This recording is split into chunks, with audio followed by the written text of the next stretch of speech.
तो स्टूडेंट्स आज मैं ट्वेल्थ इकोनॉमिक्स को स्टार्ट कर रहा हूँ। काफ़ी स्टूडेंट्स की डिमांड थी तो उसके लिए मैं ट्वेल्थ इकोनॉमिक्स के कॉन्सेप्ट्स भी आज से स्टार्टिंग पर ले रहा हूँ। ये आप लोगों के ट्वेल्थ इको का सिलेबस पूरी तरीके से कंप्लीट करेंगी क्लासेस। तो वन बाय वन मैं वीडियो डालता रहूँगा, उससे आप लोग अपने ट्वेल्थ इको के सिलेबस को भी अच्छे से कवर कर पाएंगे।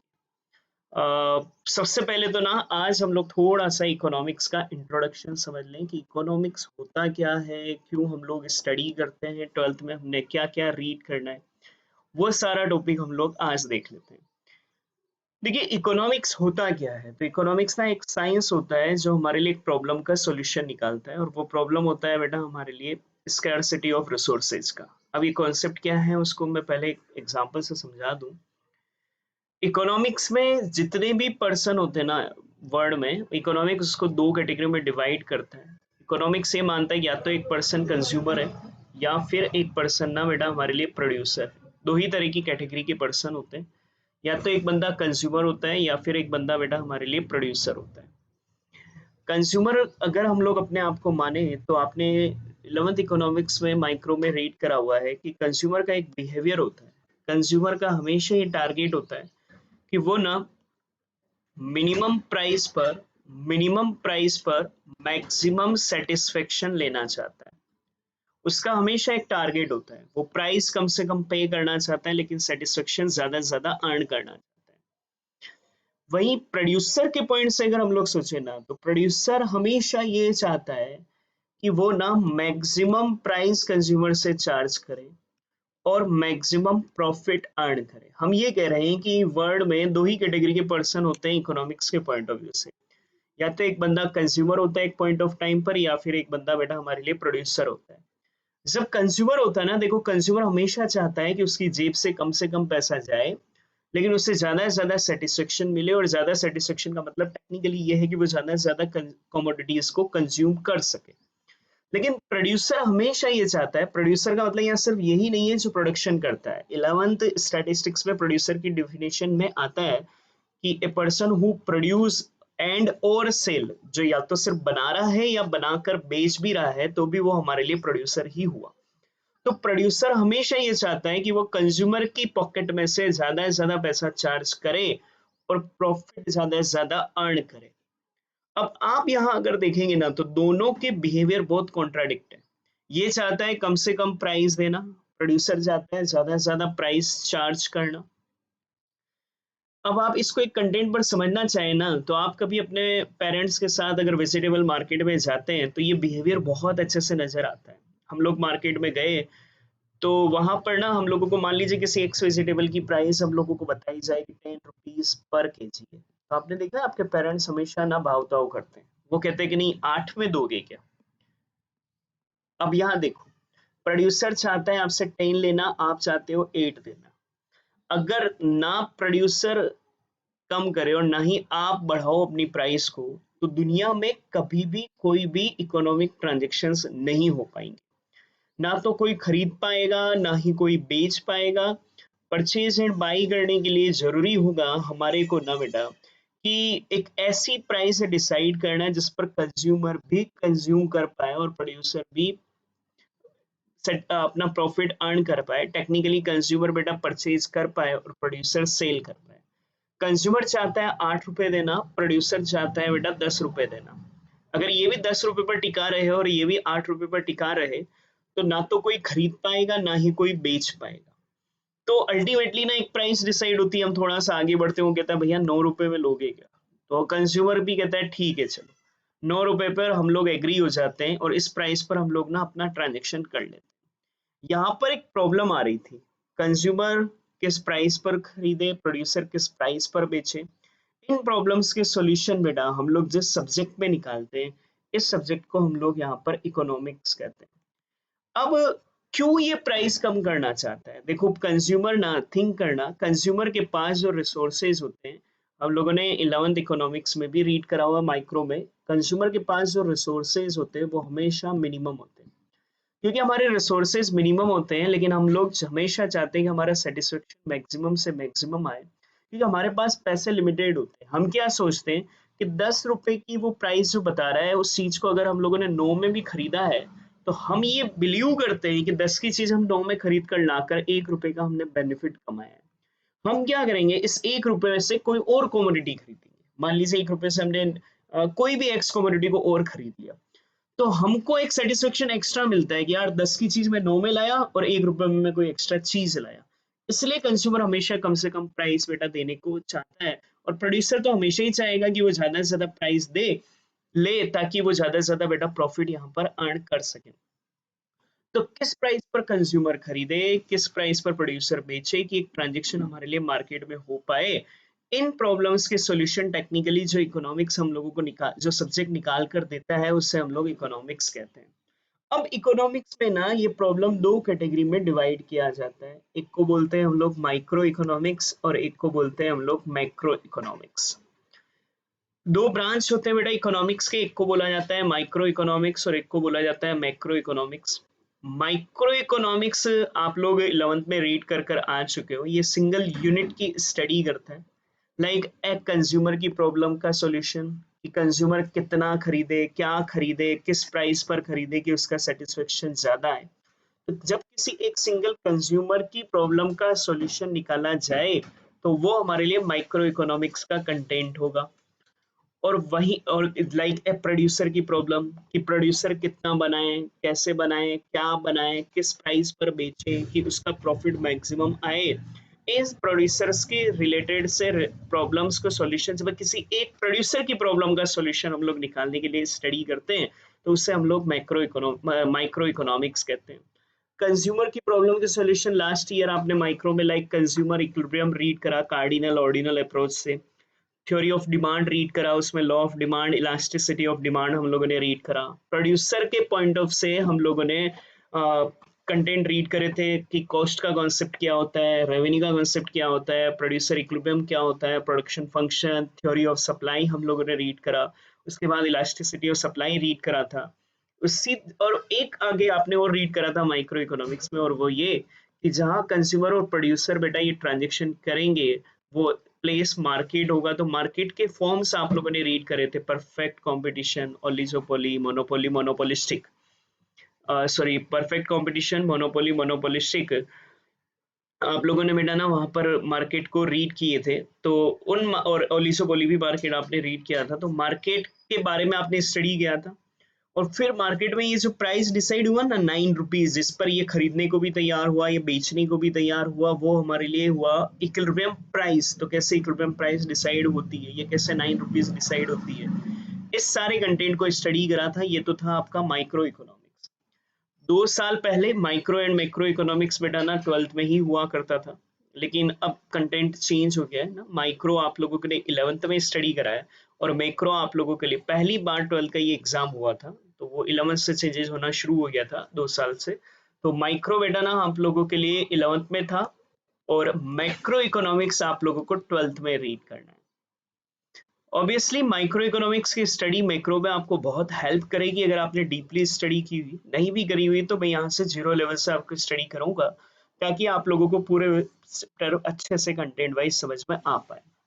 तो मैक्रो इकोनॉमिक्स क्या होता है सर? मैक्रो इकोनॉमिक्स ना बेटा कंट्री की होल इकोनॉमी को स्टडी करता है। तो मैक्रो इकोनॉमी हमारे लिए वो इकोनॉमी होता है जो हमारे लिए स्टडी करता है इकोनॉमिक प्रॉब्लम, और या आप लोगों के लिए प्रॉब्लम स्कैरसिटी को at the level of economy as a whole, पूरी इकोनॉमी, पूरे इंडिया की इकोनॉमी के बारे में सब मैं स्टडी करूं, और इंडिया की इकोनॉमी के प्रॉब्लम्स के बारे में स्टडी करूं। अब इंडिया की इकोनॉमी के प्रॉब्लम सर अनएम्प्लॉयमेंट है, कैसे हम लोग उसको एम्प्लॉयमेंट जनरेट करें, हमारी जीडीपी को कैसे ग्रोथ करें। ये एक बंदे की बात नहीं हुई ना, ये पूरी इकोनॉमी की बात हुई सर। हमारी कंट्री का नेशनल इनकम किस तरीके से कैलकुलेट होता है, कैसे उसको बढ़ाना चाहिए, क्या तरीके होने चाहिए। तो ये एक बंदे की बात नहीं कर रहा हूँ, मैं पूरी इकोनॉमी की बात कर रहा हूँ। गवर्नमेंट बजट कैसे बनाती है, ये सारी स्टडी हम लोग ना मैक्रो इकोनॉमिक्स में स्टडी करेंगे। अब मैक्रो इकोनॉमिक्स में आपने क्या रीड करना है उसको हम लोग जरा सा समझ लें। मैक्रो इकोनॉमिक्स में हम लोगों को ना मैक्रो लेवल के कंटेंट की स्टडी करना है। सिर्फ मैक्रो लेवल के कंटेंट आते हैं, एक आता है हमारे लिए नेशनल इनकम, एक यूनिट होगा बेटा हमारे लिए नेशनल इनकम। नेशनल इनकम हम लोगों को स्टडी करना है। इस नेशनल इनकम में बेटा हमारे लिए जो यूनिट है, इस यूनिट में ना आप लोगों के लिए टोटल मिलाकर एग्जाम पॉइंट ऑफ व्यू से 10 मार्क्स आप लोगों के लिए इस यूनिट से कंप्लीट होंगे। तो 10 मार्क्स का आप लोगों का ये पूरा यूनिट है। इसमें एक प्रैक्टिकल चैप्टर है, प्रैक्टिकल क्वेश्चंस बेटा आप लोगों के लिए रहता है, तो वो प्रैक्टिकल क्वेश्चंस भी हम लोग यहाँ पर स्टडी करेंगे। इसमें अगर हम लोग वीके और की बुक से स्टडी करते हैं तो नेशनल इनकम से रिलेटेड हम लोगों को यहाँ पर 4 टॉपिक 4 चैप्टर वाइज हम लोगों को रहेंगे। एक तो आप लोग थोड़ा सा अलग कर सकते हैं भले ही, वो रहेगा हमारे लिए इंट्रोडक्शन मैक्रो इकोनॉमिक्स का। इसमें हम लोग ना मैक्रो इकोनॉमिक्स की डेफिनेशंस को पढ़ेंगे, फीचर्स वगैरह रह गए, वो सारे कंटेंट हम लोग ना यहाँ पर इंट्रोडक्शन में क्या क्या कंपोनेंट है मैक्रो इकोनॉमिक्स के उनकी स्टडी होती है। नेशनल इनकम में हम लोग बेटा पार्ट कर रहे हैं तो यहाँ पर 3 बातें हम लोग डिटेल वाइज यहाँ पर रेकर चलेंगे, कुछ कॉन्सेप्ट हम लोग यहाँ पर पढ़ेंगे, साथ ही में बेटा हमारे लिए नेशनल इनकम क्या होता है, उस नेशनल इनकम को और उससे रिलेटेड एग्रीगेट्स का मतलब जब आप नेशनल इनकम को कैलकुलेट करते हो ना, तो उससे पहले कुछ छोटी छोटी चीजें भी हम लोगों को स्टडी करनी रहती है, उनको हम लोग एग्रीगेट कहते हैं, उनको हम लोग पढ़ेंगे और उसके बाद नेशनल इनकम को कैसे कैलकुलेट करें उसका मेथड हम लोगों को स्टडी करना होता है। तो पहला चैप्टर हमारे लिए इंट्रोडक्शन होता है, सेकंड हमारे लिए कुछ बेसिक कॉन्सेप्ट का होता है मैक्रो इकोनॉमिक्स के, जो इनडायरेक्टली आपको नेशनल इनकम में भी हेल्प करते हैं। थर्ड हमारे लिए नेशनल इनकम और उससे रिलेटेड एग्रीगेट की स्टडी होती है और फोर्थ बेटा हमारे लिए नेशनल इनकम को निकालने के मेथड रहते हैं और इस सारे कंटेंट से हमारे लिए 10 मार्क्स कंप्लीट होते हैं। उसके बाद बेटा हम लोग स्टडी करेंगे और वो टॉपिक हमारे लिए रहेगा मनी एंड बैंकिंग। यूनिट आएगा बेटा हमारे लिए मनी एंड बैंकिंग। ये अपने आप में 2 चैप्टर हो जाते हैं, एक चैप्टर होगा हमारे लिए मनी और एक चैप्टर होगा बेटा हमारे लिए बैंकिंग, और ये दोनों मिलकर ना आप लोगों को 6 मार्क्स प्रोवाइड करेंगे। तो आपके सिलेबस में ये 6 मार्क्स आप लोगों को निकाल कर देंगे मनी एंड बैंकिंग से। इसमें हम लोग ना मनी के बारे में पढ़ेंगे, मनी होता क्या है सर, मनी की डेफिनेशन क्या होती है, मनी के क्या फीचर्स होते हैं, मनी क्या करता है। एक आपका पंचायती सिस्टम आपने पहले भी कभी छोटी क्लासों में पढ़ा होगा, बार्टर सिस्टम के बारे में, बार्टर सिस्टम्स की क्या ड्रॉबैक्स थे उनको पढ़ोगे। मनी कितने टाइप्स की होती है, क्या क्या फॉर्म्स होते हैं उसे पढ़ेंगे, और एक मनी सप्लाई करके कॉन्सेप्ट हम लोग पढ़ेंगे। जब बैंकिंग की स्टडी करेंगे तो बैंकिंग में ना हम लोग बैंक के बारे में, 2 तरह के मेन बैंक होते हैं, कॉमर्शियल बैंक और एक होता है central bank. Central bank RBI हो गया इंडिया में, उस क्या है उसके फीचर्स वगैरह, और कॉमर्शियल बैंक जहां हम लोग ट्रांजेक्शन्स करते हैं ना, जहां हम लोग हमारा अकाउंट ओपन करते हैं, जहां से कैश विड्रॉल डिपॉजिट करते हैं, वो कॉमर्शियल बैंक है। उनकी एक एक्टिविटी आएगी जिसको हम लोग क्रेडिट क्रिएशन एक्टिविटी कहते हैं, लोन कैसे देते हैं उस एक्टिविटी को क्रेडिट क्रिएशन एक्टिविटी हम लोग स्टडी करेंगे और उससे कंट्रोल करता है आरबीआई। तो ये फीचर्स हम लोग वहां स्टडी करेंगे। तो ये आपका ना आधा बुक हो गया।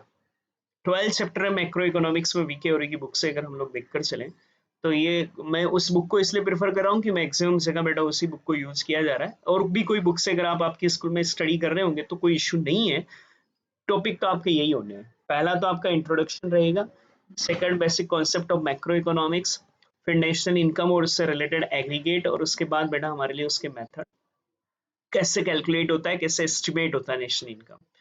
फिर हमारे लिए मनी कर कर एक टॉपिक आएगा, फिर हमारे लिए बैंकिंग एक टॉपिक आएगा। मनी एंड बैंकिंग के बाद हम लोग एक यूनिट रीड करेंगे जिसमें हमारे लिए determination of income and employment, income कैसे डिटरमाइन की जाती है, एम्प्लॉयमेंट कैसे क्रिएट किए जाए हमारी कंट्री में, उस पूरी यूनिट को हम लोग स्टडी करेंगे। इस यूनिट में प्रोफेसर किन्स की थ्योरी को हम लोग बेसिकली यहाँ पर रीड करते हैं और इसके 3 चैप्टर बेटा हमारे लिए रहेंगे। यहाँ हम लोग एग्रीगेट डिमांड रीड करेंगे। देखो डिमांड आप लोगों ने ना माइक्रो इकोनॉमिक्स में रीड किया था, वो तो था एक जने का डिमांड। मैं यहाँ बोल रहा हूँ एग्रीगेट डिमांड। एग्रीगेट डिमांड का मतलब एक का नहीं, पूरी कंट्री के सारे पॉपुलेशन की सारी कमोडिटी का मिलाकर डिमांड, उसे एग्रीगेट डिमांड कहेंगे। Same like that aggregate supply read करेंगे, सप्लाई पढ़ा था माइक्रो में, मैक्रो में हम लोग एग्रीगेट सप्लाई पढ़ेंगे और इनसे रिलेटेड कुछ कॉन्सेप्ट हैं उससे हम लोग स्टडी करेंगे। जब आप एग्रीगेट डिमांड और एग्रीगेट सप्लाई को रीड कर लोगे ना तो एक टॉपिक आएगा यहाँ पूरी इकोनॉमी के इक्विलिब्रियम का, जिसको बोला जाएगा शॉर्ट रन इक्विलिब्रियम। देखो कंज्यूमर का इक्विलिब्रियम, मार्केट का इक्विलिब्रियम, प्रोड्यूसर का इक्विलिब्रियम, ये सॉरी कंज्यूमर प्रोड्यूसर मार्केट, ये इक्विलिब्रियम तो माइक्रो में रीड करा। यहाँ हम लोग ना पूरी इकोनॉमी का एक इक्विलिब्रियम पॉइंट रीड करेंगे जिससे हम लोग शॉर्ट रन इक्विलिब्रियम कहेंगे। और अगर इक्विलिब्रियम ना हो तो फिर हमारे लिए एक प्रॉब्लम आती है, जिस प्रॉब्लम को ना बेटा हम लोग डेफिशिएंट डिमांड देखो इक्विलिब्रियम वैसे टेक्निकली वहां होता है जहाँ एग्रीगेट डिमांड और एग्रीगेट सप्लाई इक्वल हो, और अगर ये इक्वल नहीं है तो दो सिचुएशन होगी ना, या तो एग्रीगेट डिमांड हमारे लिए कम होगा या हमारे लिए एग्रीगेट डिमांड ज्यादा होगा। अगर कम है तो उससे डेफिसिएंट डिमांड की प्रॉब्लम कहते हैं हमारी इकोनॉमी में, उसको कैसे सोल्व किया जाए वो क्या होता है उसके बारे में। और अगर ये सिचुएशन है तो इसे एक्सेस डिमांड की प्रॉब्लम बोला जाता है, एक्सेस डिमांड की प्रॉब्लम बोला जाता है। इसको कैसे सोल्व करें ये स्टडी करेंगे। तो determination of income and employment में आप पहले तो कुछ कंसेप्ट रीड करोगे, aggregate demand and aggregate supply उसका कॉन्सेप्ट, फिर इन दोनों के इक्विलिब्रियम पॉइंट को रीड करोगे जिससे इकोनॉमिक्स का शॉर्ट रन इक्विलिब्रियम बोला जाता है।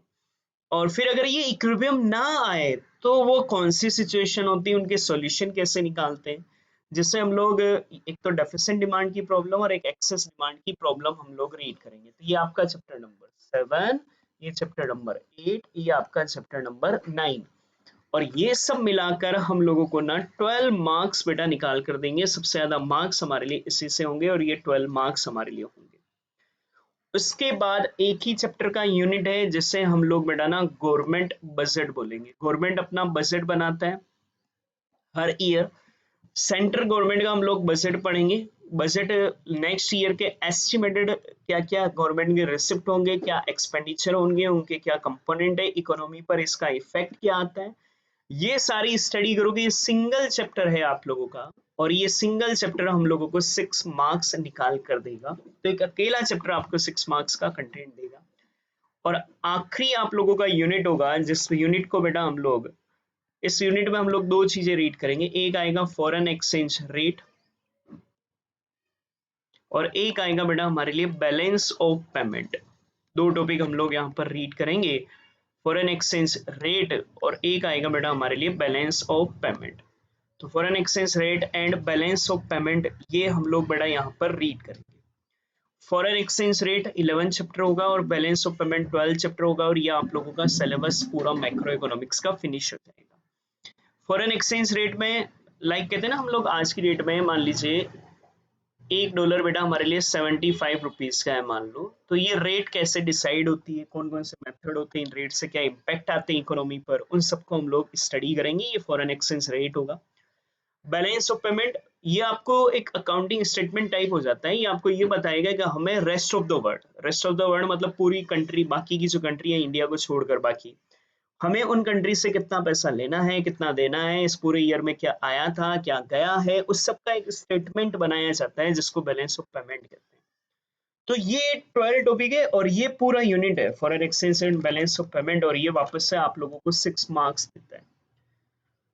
तो देखिए 12 चैप्टर हैं आपके, 12 चैप्टर में क्या क्या टॉपिक है हमारे लिए, मैं एक बार वापस से आपको बता देता हूँ। सबसे पहला जो हम लोग स्टडी यहाँ पर लेकर चलते हैं वो स्टडी टॉपिक बेटा हमारे लिए मैक्रो इकोनॉमिक्स में, और वो रहेगा बेटा हमारे लिए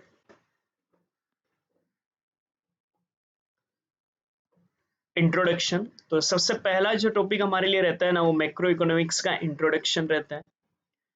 फिर कुछ बेसिक कॉन्सेप्ट हमारे लिए रहते हैं बेटा मैक्रो इकोनॉमिक्स से रिलेटेड।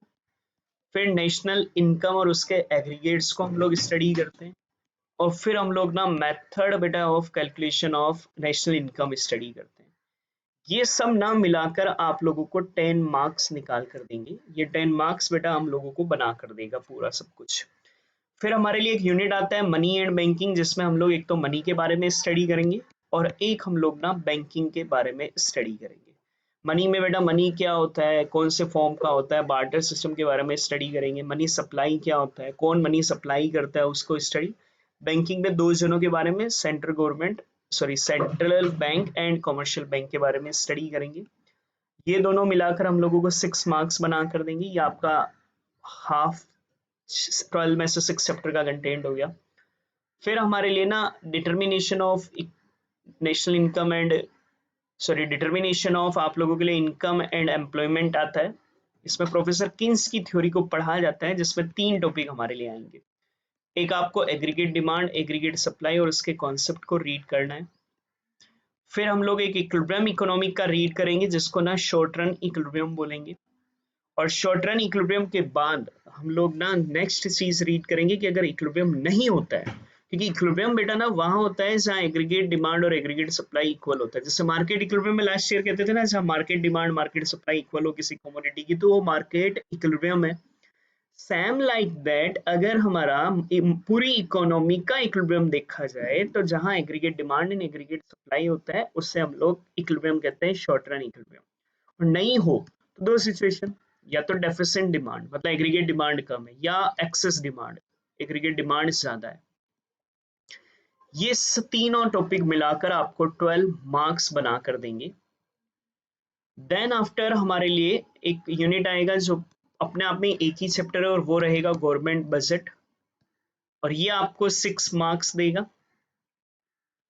फिर दो टॉपिक, एक आएगा फॉरेन एक्सचेंज रेट और एक बैलेंस ऑफ पेमेंट बीओपी, और ये 6 मार्क्स का सिलेबस होगा। इन सबको मैं ऐड करूं तो यह आप लोगों का बेटा ना 40 मार्क्स का सिलेबस होगा, जिनको हम लोग स्टडी करेंगे मैक्रो इकोनॉमिक्स में। तो ये 12 चैप्टर हम लोगों को रीड करने हैं।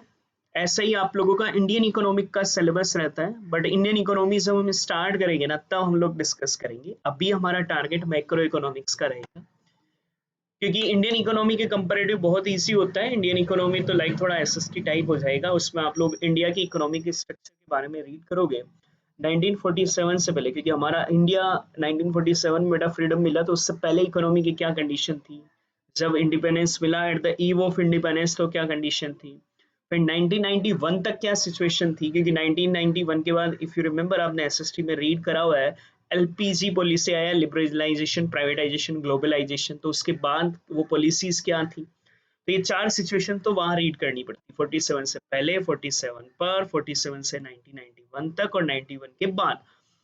उसके बाद हम लोग कुछ प्रॉब्लम्स अनएम्प्लॉयमेंट की, पॉवर्टी की प्रॉब्लम्स को हम लोग रीड करेंगे, तो ह्यूमन रिसोर्स कैसे बनाया जाता है। फिर कुछ कंपैरेटिव लुक देखेंगे हम इंडिया का बेटा, कंपैरेटिव लुक इंडिया का चाइना के साथ, पाकिस्तान के साथ, क्योंकि ये हमारी नेबरिंग कंट्रीज है और इनका और हमारा एक साथ ही बेटा ना पॉलिसी शुरू हुए थे, तो क्या हमारा उनमें चेंजेस है उन सबको स्टडी करेंगे, बट वो बाद में आसानी से किया जा सकता है।